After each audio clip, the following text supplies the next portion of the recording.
नमस्कार दोस्तों, हमारे चैनल दिमाग की घंटी बजाते रहो में आपका स्वागत है। आज हम फिर से बात करने वाले हैं धर्म और विज्ञान के विषय में और इनके आपस के संबंधों के बारे में। तो दोस्तों, धर्म और विज्ञान का आपस में बहुत ही गहरा संबंध है, वैसा ही जैसा एक धर्म का दूसरे धर्म से होता है।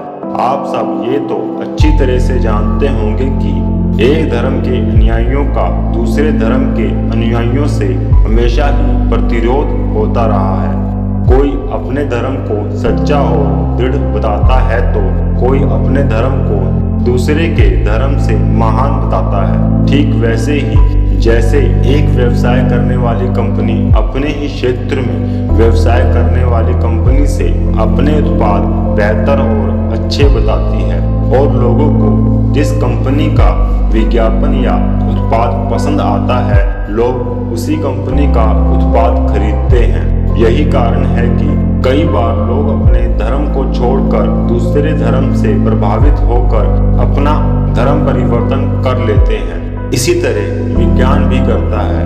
विज्ञान धर्म की बहुत सारी धारणाओं को मानने या उस पर विश्वास करने से इनकार करता है और धर्म में कही गई बहुत सी बातों को मानता भी है।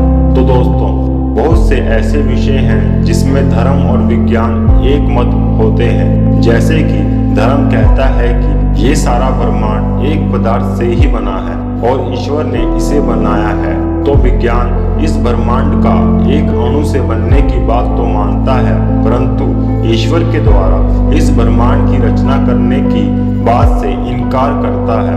यहाँ तक कि ईश्वर के अस्तित्व को मानने से भी इनकार करता है। तो आज मैं आपको ऐसी बहुत सी बातों को बताने वाला हूँ जिसमें धर्म और विज्ञान एक मत है। जैसे कि विज्ञान कहता है कि ये सारा ब्रह्मांड ऊर्जा से बना हुआ है और ऊर्जा को ना ही उत्पन्न किया जा सकता है और ना ही इसका पूर्णतः विनाश किया जा सकता है। इसे एक रूप से दूसरे रूप में बदला जा सकता है। धर्म भी यही कहता है। फिर विज्ञान कर्म करने में विश्वास करता है और कहता है कि हर क्रिया के विपरीत कोई ना कोई प्रतिक्रिया जरूर होती है, परंतु उसके परिणाम हमारे वश में नहीं होते।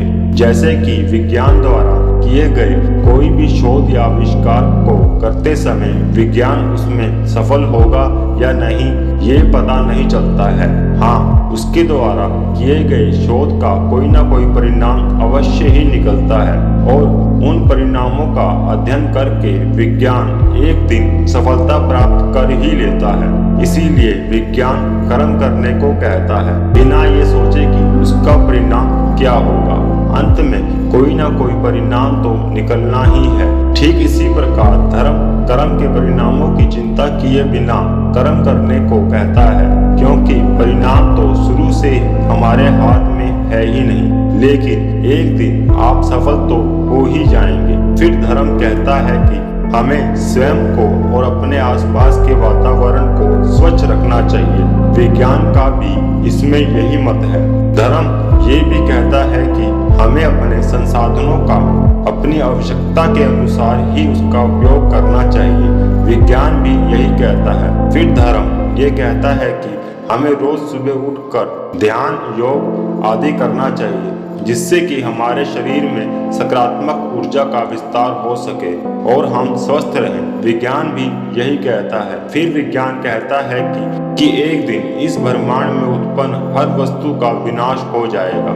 इसके बाद क्या होगा, इस बारे में विज्ञान का अभी कोई मत साफ नहीं है, पर धर्म भी इस बात को मानता है। लेकिन धर्म साथ में पूर्ण निर्माण की बात भी कहता है। धर्म इस ब्रह्मांड को अनंत बताता है, जबकि विज्ञान अभी भी ब्रह्मांड के विस्तार को जानने में लगा हुआ है। धर्म कहता है कि इस ब्रह्मांड के हर कण में जीवन है, जबकि विज्ञान केवल जीवित प्राणियों को ही जीवन का हिस्सा मानता है और अभी भी पृथ्वी के बाहर जीवन की खोज में लगा है। विज्ञान हर वस्तु के होने का कारण और उसका विश्लेषण विज्ञान की दृष्टि से करता है और धर्म हर वस्तु का आकलन धर्म के आधार से करता है। धर्म मनुष्य के द्वारा किए गए कार्यों का आकलन पाप या पुण्य, सही या गलत के आधार पर करता है। जैसा कि आप लोग जानते हैं कि वैज्ञानिकों के द्वारा भी कई ऐसी मान्यताएं दी गई है जिसमें उनके द्वारा एक से अधिक ब्रह्मांड होने की बात कही गई है। ठीक उसी प्रकार धर्म में भी एक से ज्यादा ब्रह्मांड होने की बात कही गई है। बस फर्क इतना है कि विज्ञान अभी इन मान्यताओं की पुष्टि नहीं करता, जबकि धर्म में इसकी पुष्टि करने की कोई आवश्यकता है ही नहीं। ठीक इसी प्रकार विज्ञान आज ईश्वर के अस्तित्व को नहीं मानता, पर हो सकता है कि भविष्य में विज्ञान को ईश्वर के अस्तित्व को मानना पड़े। और मेरा विचार है कि ऐसा एक दिन जरूर होगा। हाँ, ऐसा जरूर हो सकता है कि विज्ञान द्वारा जिस ईश्वर को माना जाए उसका स्वरूप आज हमारे द्वारा माने जाने वाले ईश्वर अल्लाह गॉड से थोड़ा अलग या मिलता जुलता भी हो सकता है। और मैं ईश्वर में पूरा विश्वास रखता हूँ, लेकिन भविष्य में ईश्वर का कौन सा स्वरूप हमारे सामने होगा इस बारे में मैं अभी कुछ भी नहीं कह सकता। या फिर ऐसा भी हो सकता है कि विज्ञान एक दिन खुद को सही साबित कर दे और भविष्य में लोग किसी भी ईश्वर में विश्वास ना रखे। पर मैं ईश्वर के होने की बात इसलिए नहीं कह रहा हूँ क्योंकि मुझे ईश्वर पर विश्वास है, बल्कि इसलिए कह रहा हूँ कि जब मैं अपने आसपास के सारे ब्रह्मांड की संरचना या रूपरेखा को देखता हूँ तो मुझे यह बड़े ही व्यवस्थित तरीके से बनी हुई लगती है। ये सत्य है कि सारा ब्रह्मांड केवल हमारे लिए नहीं है और ना ही ईश्वर ने केवल हमारे लिए ही इसे बनाया है। ये उसकी अद्भुत रचना है जिसपे ईश्वर द्वारा बनाए गए सभी जीव जंतु परग्रही सबका समान अधिकार है। और इसी प्रकार धर्म और विज्ञान केवल मनुष्य के लिए नहीं है, इस संसार में मौजूद सभी जीव जंतुओं का भी इस पर समान अधिकार है और इन्हें भी इसका लाभ मिलना चाहिए। तो जैसा कि मैंने कहा है कि ब्रह्मांड बहुत ही व्यवस्थित है और ये अपना काम इसके लिए निर्धारित नियमों के अनुसार ही करता है और ब्रह्मांड के व्यवस्थित होने के पीछे ईश्वर का ही हाथ है। इस बारे में मैं आपको एक उदाहरण देता हूँ कि मान लीजिए कि आप ईश्वर हैं और आपको ब्रह्मांड जितनी बड़ी मशीन या घर का निर्माण करना है। उस मशीन या घर को बनाने के लिए आपको बहुत सारे पदार्थों की आवश्यकता होगी। तो ईश्वर ने ब्रह्मांड में बहुत सारे पदार्थ बनाए। फिर आपको ये भी निर्धारित करना होगा कि ब्रह्मांड मशीन या घर के लिए जरूरी हर वस्तु उचित दूरी और उचित स्थान पर हो और इसका आकार इसकी कार्य क्षमता और इसकी आवश्यकता के अनुसार हो, जैसा कि विज्ञान द्वारा बनाई गई हर मशीन में होता है। और कोई भी मशीन या घर बिना सोचे समझे या यूं ही नहीं बनाए जाते। जैसे कि जब हम अपने लिए किसी घर का निर्माण करते हैं तो उसे बनाने में हम अपनी सभी जरूरतों का ध्यान रखते हैं ताकि हम उसमें आसानी से रह सके। ठीक ब्रह्मांड भी ऐसे ही बना है। इसमें मौजूद सभी चांद, तारे, ग्रह, आकाशगंगाएं, हर वस्तु उचित दूरी पर है और एक दूसरे से जुड़ी हुई भी हैं। हाँ, ऐसा जरूर है कि हम में से बहुत से लोगों को ब्रह्मांड का आकार अजीब लगता है, परंतु ब्रह्मांड का आकार उसके लिए सामान्य है। मैं आपको ये बताना चाहता हूँ कि धर्म से ही विज्ञान की उत्पत्ति हुई है, या यूं कह लीजिए कि धर्म ही विज्ञान है। बस आज के समय में हमने धर्म और विज्ञान को दो अलग अलग विषय मान लिया है।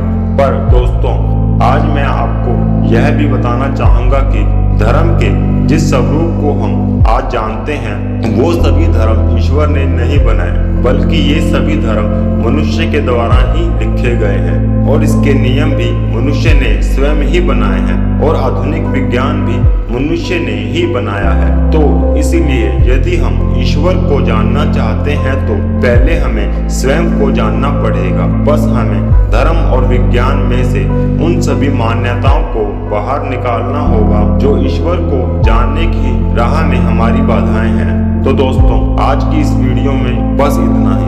उम्मीद करता हूँ कि आज की ये वीडियो आपको पसंद आई होगी। और दोस्तों, अगर ये वीडियो पसंद आई है तो हमारे चैनल दिमाग की घंटी बजाते रहो को सब्सक्राइब करना मत भूलिए और इस वीडियो को लाइक जरूर कीजिएगा। और अब मिलेंगे हम आपको अपनी अगली वीडियो में। तब तक के लिए धन्यवाद।